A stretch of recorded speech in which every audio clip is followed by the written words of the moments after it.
ओम श्री गणेशाय नमः। आप सभी भक्तों का हमारे चैनल अमृत संसार में हार्दिक स्वागत है। आज की इस वीडियो में मैं आपको सुनाऊंगी बुधवार की व्रत कथा। इस कथा को सुनने मात्र से भक्तों के सभी कष्ट दूर होते हैं और उनकी सभी मनोकामनाओं की पूर्ति होती है। तो आइए शुभारंभ करते हैं बुधवार की व्रत कथा। बोलिए गजानन गणेश भगवान की जय। एक समय नैमिषारण्य वन में शौनक आदि मुनि एकत्र हुए और पुराणों के ज्ञाता श्री व्यास जी के प्रधान शिष्य श्री सूत जी से पूछने लगे कि हे मुनिवर, आपने हमें अनेकों पुनीत कथाएं सुनाई हैं जो दैहिक, दैविक और भौतिक पापों का नाश करने वाली है। कृपया करके कोई ऐसा व्रत बताएं जिसके करने से मनुष्यों के सभी पाप समाप्त हो जाएं और उसे इस लोक में सभी सुख, प्रभु की भक्ति और अंत में मोक्ष की प्राप्ति हो जाए। कृपया करके आप यह हमसे कहें। तब श्री सूत जी बोले, हे महर्षियों, मैं स्वयं इसका वर्णन नहीं कर सकता। यह विषय अथाह है।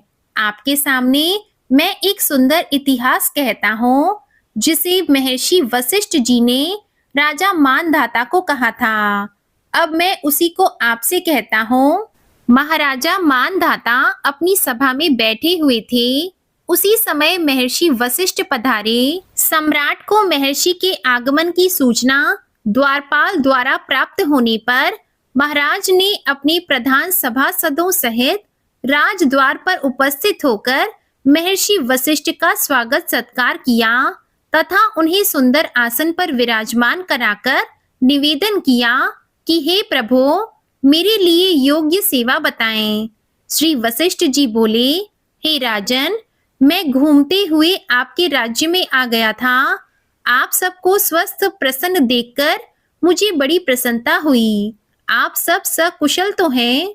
तब राजा मानधाता ने कहा, हे प्रभु, आपकी कृपा से सब सकुशल है, किंतु एक निवेदन यह है कि कृपा पूर्वक किसी ऐसे व्रत का विधान बताएं जिसके पालन करने से सभी पापों तापों का शमन होकर स्वर्ग की प्राप्ति हो जाए। महर्षि वशिष्ठ बोले, हे राजन, आपने बड़ा ही सुंदर प्रश्न किया है। इसलिए मैं एक महापुण्य प्रदान करता तथा स्वर्ग लोक एवं मृत्यु लोक में दुर्लभ उत्तम व्रत के विधान को कहता हूँ। ध्यान पूर्वक सुने। यह महापुण्यदायी उत्तम व्रत बुधवार का व्रत है। जो मनुष्य इस व्रत को श्रद्धा और भक्ति के साथ विधिवत पालन करता है, वह इस लोक में समस्त सुखों को भोगकर अंत में श्री विष्णु लोक को प्राप्त करता है। महाराजा मानधाता ने कहा, हे ऋषि श्रेष्ठ, आपने जिस बुधवार व्रत को बताया है, इसके पालन करने से क्या फल प्राप्त होता है तथा इस व्रत की विधि क्या है एवं यहाँ किस देवता का व्रत है तथा सर्वप्रथम पृथ्वी पर इस व्रत का किसने पालन किया था, कृपया पूर्वक यह सब विस्तार सहित आप मुझसे कहें। आपकी बड़ी ही कृपा होगी। महर्षि वशिष्ठ जी बोले, हे राजन, मैं इस व्रत के फल का संक्षिप्त रूप से ही वर्णन करता हूँ। वैसे इस व्रत के पूर्ण स्वरूप को स्पष्ट करने की शक्ति तो स्वयं ब्रह्मा जी में भी नहीं है। यह व्रत दुख, दारिद्र्य एवं रोग शोक का नाश करने वाला है, धन धान्य सुख सौभाग्य को देने वाला है और समस्त पापों को समूल नष्ट करने वाला है। जो मनुष्य जिस कामना से इस व्रत का पालन करता है, उसकी वह कामना अवश्य ही पूर्ण होती है और अंत में श्री हरि के लोक की प्राप्ति होती है। इस व्रत की विधि इस प्रकार है। मनुष्य भक्ति और श्रद्धा से बुधवार के दिन व्रत रखे। प्रातःकाल नदी आदि में स्नान करके नवीन कलश में जल भरकर लाएं। किसी पवित्र स्थान या पूजा गृह में कमल का आकार निर्मित कर उसके मध्य भाग में जल से भरे हुए कलश को स्थापित करें। सफेद चावलों से इसका पूजन कर बुध देव की प्रतिमा कांस्य पात्र में स्थापित करके इस कलश के ऊपर रख दें। प्रतिमा को 2 श्वेत वस्त्र धारण कराकर गंध पुष्प आदि से पूजन कर जनेऊ अर्पित करें। अशोक वृक्ष के छाल की बाती बनाकर दीपक जलाएं। गुड़, दही, चावल और खीर का भोग अर्पित कर इन्हीं पदार्थों का ब्राह्मण को भोजन कराएं। इसके बाद प्रदक्षिणा कर बुधवार व्रत कथा श्रवण कर बुध देव की प्रार्थना करें। इस प्रकार 7 बुधवार तक इस व्रत का पालन करने से बुध ग्रह जनित समस्त दोष और कष्ट निवारित होकर पूर्ण सुख, सौभाग्य, दीर्घ आयु तथा बुद्धि बल प्राप्त होता है। 27 बुधवारों तक व्रत का पालन करने से पूर्व जन्म कृत पापों का नाश हो जाता है और स्वर्ग लोक की प्राप्ति होती है। इसके बाद महर्षि वशिष्ठ जी ने कहा कि हे राजन, सबसे पहले पृथ्वी पर जिसने बुधवार का व्रत किया था उसकी कथा सुनाता हूँ, सो ध्यान पूर्वक सुनो। पूर्व काल में मिथिलापुरी में एक राजा राज्य करता था। उसका नाम निमि था। उसके शत्रुओं ने परस्पर मिलकर मिथिलापुरी पर चढ़ाई कर दी। बहुत ही भयंकर युद्ध हुआ। इस संग्राम में महाराज निमि मारे गए तथा उनके राज्य को शत्रुओं ने अपने अधीन कर लिया। महाराज निमि की रानी का नाम उर्मिला था। उसके एक लड़का और एक लड़की थी जो अभी छोटे छोटे थे। जब रानी ने महाराज के मारे जाने का समाचार सुना तो बहुत ही दुखी हुई। उसने विचार किया कि अगर मैं यहाँ महल में रहूंगी तो महाराज के शत्रु मुझे पकड़कर ले जाएंगे तथा मुझे राजकुमार और राजकुमारी को मार देंगे। इससे तो अच्छा है कि मैं इस राज्य और राजमहल को छोड़कर कहीं और चली जाऊं।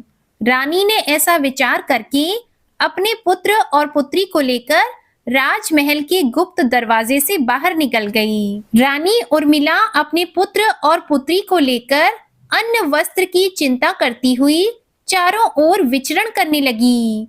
भगवान की कृपा से उसे जो कुछ फल फूल आदि मिल जाता उसी को वह ग्रहण कर लेती और अपने पुत्र तथा पुत्री का पालन पोषण करती। जंगल में जहां कहीं भी स्थान मिलता रात्रि को वो वहीं पर शयन करती और फिर सुबह होकर उठकर चल देती। इस प्रकार रानी अन्न वस्त्र की चिंता में घूमती हुई उज्जैनी नगरी में पहुंची। वहां एक ब्राह्मण के यहाँ कूटने पीसने के काम पर नियुक्त होकर अपना तथा अपने पुत्र पुत्री का पालन करने लगी। कुछ वर्षों बाद रानी का देहांत हो गया। ब्राह्मण ने इस बालक के शरीर के चिन्ह तथा हस्त रेखा देखकर अनुमान लगा लिया कि वह राजपुत्र है और एक न एक दिन अवश्य राजा बनेगा, परंतु अभी उसका भाग्य इसका साथ नहीं दे रहा है। ब्राह्मण ने राजकुमार को बुधवार का व्रत बताया। राजकुमार श्रद्धा और भक्ति पूर्वक बुधवार का व्रत करने लगा। व्रत के प्रभाव से बुध देव प्रसन्न हो गए और उसके पुराने राज्य मिथिला नगरी की प्रजा ने विद्रोह कर दिया। राजा को मार डाला गया और पुराने मंत्री को पुनः मंत्री नियुक्त कर दिया। मंत्री ने आज्ञा दी, जहां भी महारानी एवं राजकुमार हो उनकी तलाश की जाए और उनको राज सिंहासन पर बिठाया जाए। मंत्री जी ने अनेकों दूतों को राजपुत्र और राजकन्या की तलाश में भेजा। दूत विचरण करते करते उज्जैनी नगरी में पहुंचे। राजकुमार को तलाश लिया और उनको लेकर मिथिला लौट आए। मिथिला नगरी की प्रजा और मंत्री सभी अपने राजकुमार को पाकर बहुत प्रसन्न हुए। राजकुमार को सिंहासन पर बिठाया और बहुत खुशी मनाई गई। राजकुमार को अपना राज्य वापस मिल गया तो उसने उज्जैन से ब्राह्मणों को बुलवाकर राजगुरु के पद पर नियुक्त किया। राजकुमार ने अपनी बहन श्यामला का विवाह धर्मराज के साथ कर दिया तथा दहेज में काफी धन दिया। श्यामला धर्मराज को पति के रूप में पाकर बहुत ही प्रसन्न हुई। वे सभी प्रकार से धर्मराज की सेवा करती और हर प्रकार से प्रसन्न रखती थी। धर्मराज श्यामला से बहुत ही संतुष्ट रहते। घर के सभी कामकाज उन्होंने श्यामला को सौंप दिया। धर्मराज के घर में 7 कोठी थी। ये 7 कोठी कीलों से अच्छी तरह बंद थी। धर्मराज ने इन 7 कोठों को खोलने को श्यामला से मना कर दिया था। श्यामला अपने घर के सभी कार्य भली प्रकार से करती, लेकिन कोठों को नहीं खोलती। इस प्रकार से श्यामला का बहुत सा समय व्यतीत हो गया। एक दिन धर्मराज किसी आवश्यक कार्य से घर से बाहर गए हुए थे, तो श्यामला ने विचार किया कि पतिदेव ने सभी कार्यों को मुझे स्वतंत्रता दे रखी है, परंतु न जाने इन 7 कोठों के लिए मुझे मना क्यों किया हुआ है। इसी कौतूहलवश श्यामला देवी ने धर्मराज की अनुपस्थिति में एक कोठे की कीलें निकाल दी और खोलकर देखा। उसमें श्यामला देवी ने अपनी माता को यमराज के भयंकर दूतों द्वारा गरम तेल से भरी हुई कढ़ाई में डालते हुए देखा। इस दृश्य को देखकर श्यामला बहुत ही दुखी हुई और उसके मन में आतंक छा गया। उसने फिर दूसरे कोठे को खोलकर देखा। वहां उसने अपनी माता को कोल्हू में पिलते हुए देखा। अब श्यामला और भी दुखी हुई। उसने तीसरे कोठे को खोलकर देखा तो उसने अपनी माता को बड़े बड़े हाथियों के द्वारा रौंदते हुए देखा। फिर उसने चौथे कोठे को खोलकर देखा तो उसमें भयंकर कुत्ते उसकी माँ को काट काट कर खा रहे थे।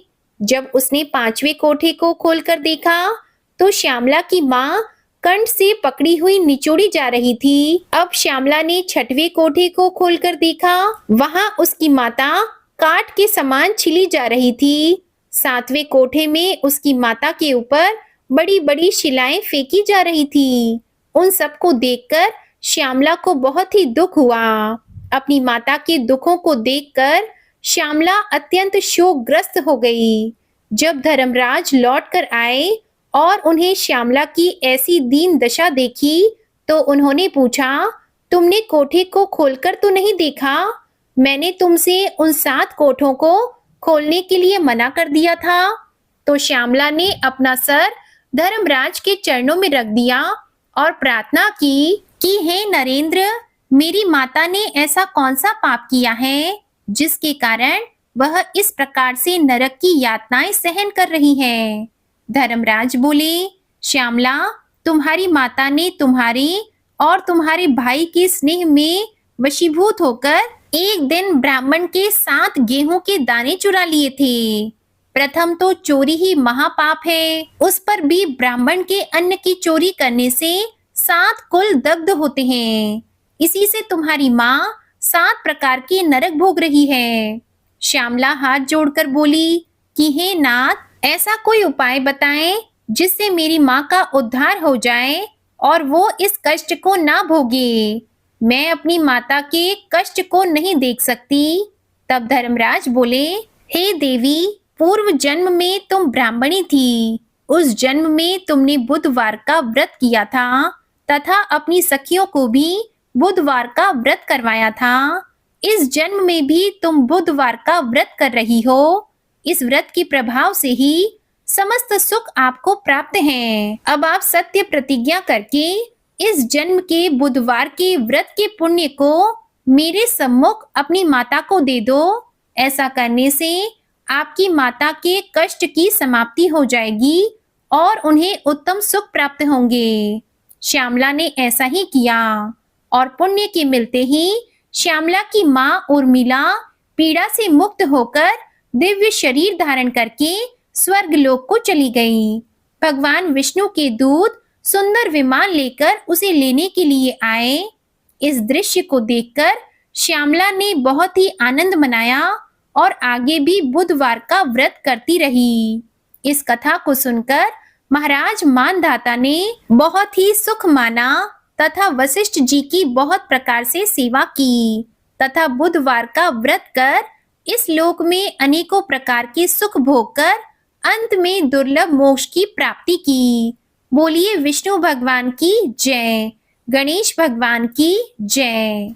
प्रिय भक्तजनों, आइए अब सुनिए बुधवार की दूसरी कथा। बिलासपुर जिले में सुगंधा जी अपनी बहू और बेटों के साथ रहती थी। बड़ा बेटा हरीश और उसकी पत्नी गरिमा बहुत सीधे साधे थे।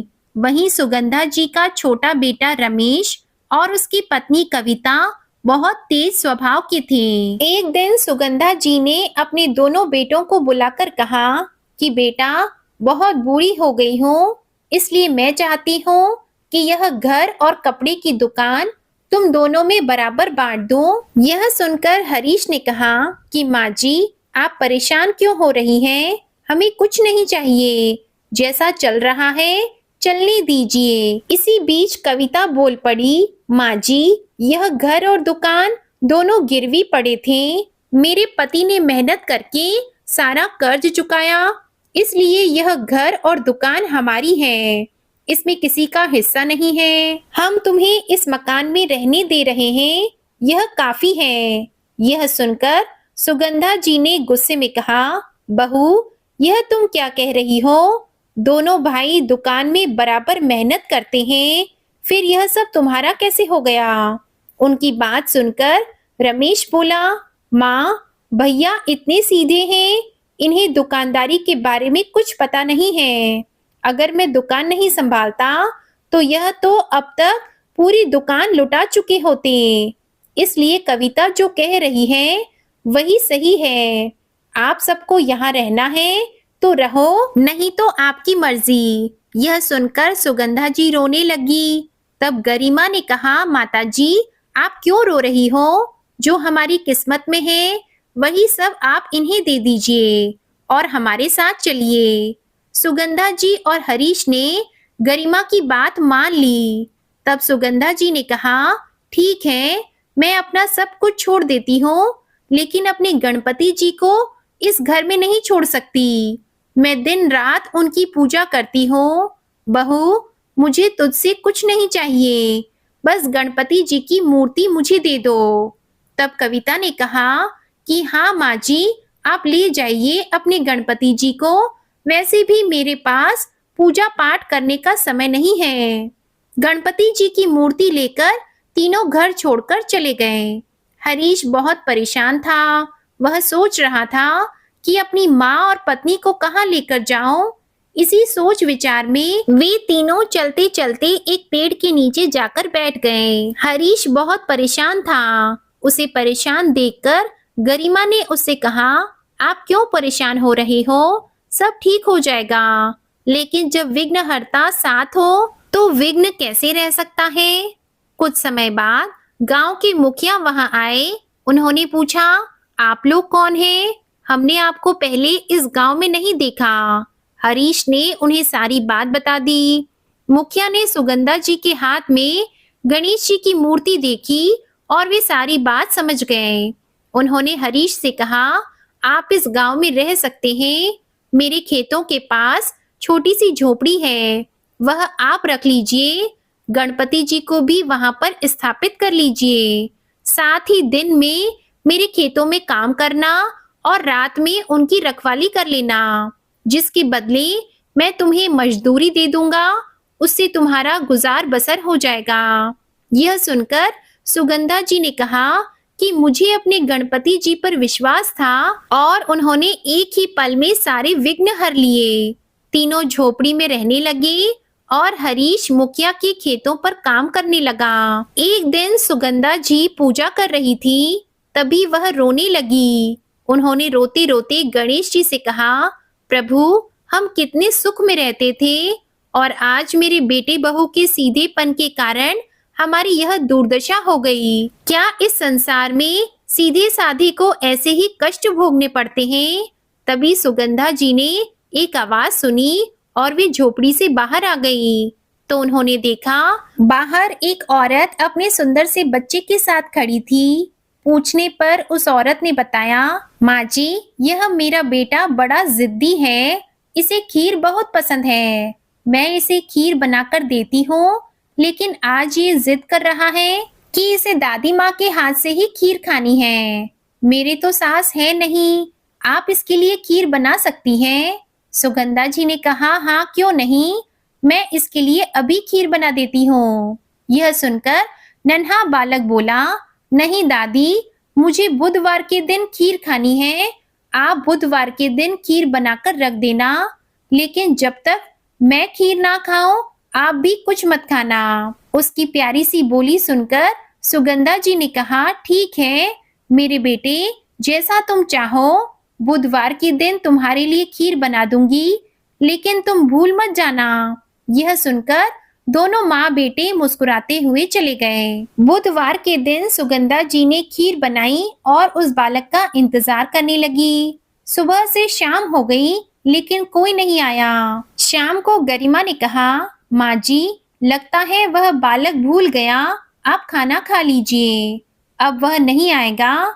यह सुनकर सुगंधा जी ने कहा, ठीक है बहू, खाना लगा दे, आज तो पूरे दिन का उपवास हो गया। सुगंधा जी ने गणपति जी को खीर का भोग लगाया और भोजन करने बैठ गई। तभी वह बालक आ गया। उसने कहा, दादी माँ, मैंने कहा था पहले मुझे खिलाना, आप तो खाने बैठ गई। यह सुनकर सुगंधा जी हंसने लगी और खीर उस बालक को दे दी। बालक ने खीर खाई और उसने कहा, वाह दादी, ये खीर तो माँ की खीर से भी ज्यादा स्वादिष्ट है। अब तो मैं अगले बुधवार को भी आऊंगा। सुगंधा जी ने कहा, बेटा आ जाना, मैं तेरा इंतजार करूंगी। अब हर बुधवार को वह बालक शाम को आता। सुगंधा जी उपवास करती और उस बालक को खीर खिलाती और अपना उपवास पूरा करती। एक दिन उस बालक ने कहा, दादी, इस बुधवार मैं अपने माता पिता के साथ आऊंगा, आप ज्यादा खीर बना लेना। मेरे माता पिता बहुत सारी खीर खाते हैं, उनके लिए बड़े बर्तन में खीर बनाकर रखना। यह कहकर वह बालक चला गया। सुगंधा जी ने सारी बात हरीश को बताई। तब हरीश ने कहा, माँ, मैं मुखिया से कुछ पैसे उधार ले लूंगा, आप खीर बना देना। उस नन्हे बालक को निराश मत करना। अगले बुधवार को सुगंधा जी ने बड़े बर्तन में खीर बनाई और इंतजार करने लगी। शाम तक वह बालक नहीं आया तो वह परेशान हो गई। शाम को उन्होंने गणपति जी को भोग लगाया और रात तक बालक का इंतजार करती रही। रात को बिना उपवास खोले ही वह सो गई। तभी उन्हें सपने में वही बालक दिखाई दिया। उसने कहा, दादी, आप भूखी क्यों सो रही हो? तब सुगंधा जी ने कहा, बेटा, मैं तुम्हारा इंतजार कर रही थी। तब उस बालक ने कहा कि दादी, मैंने तो खीर खा ली, यह देखो। तभी वह बालक गणेश जी के रूप में प्रकट हो गए। सुगंधा जी उन्हें देखकर रोने लगी और उन्होंने कहा, आप मुझे दर्शन देने आए और मैं आपको पहचान नहीं सकी। तब गणेश जी ने कहा, आपने इतनी गरीबी में पैसे उधार लेकर मेरे लिए खीर बनाई, आपकी भक्ति का फल आपको अवश्य मिलेगा। यह कहकर गणेश जी मुस्कुराने लगे। कुछ देर बाद सुगंधा की आंख खुली तो सवेरा हो चुका था। उन्होंने जाकर खीर का बर्तन खोला तो उसमें सोने, चांदी और हीरे और सोने के सिक्के भरे हुए थे। हरीश और गरिमा भी यह देखकर हैरान रह गए। सुगंधा जी ने उन्हें सारी बात बताई। इसके बाद हरीश ने गांव में जमीन खरीदी और अपने खेतों पर काम शुरू किया। इसी के साथ बड़ा सा मकान भी बनाया। एक दिन रमेश और कविता सुगंधा जी के घर आए और रोने लगे। कविता ने कहा, माँ जी, हमें माफ कर दीजिए, गणपति जी का अनादर करने के कारण हम बर्बाद हो गए। दुकान में चोरी हो गई, घर को हमने गिरवी रख दिया जिससे कुछ कारोबार कर सके, लेकिन कुछ नहीं हो सका।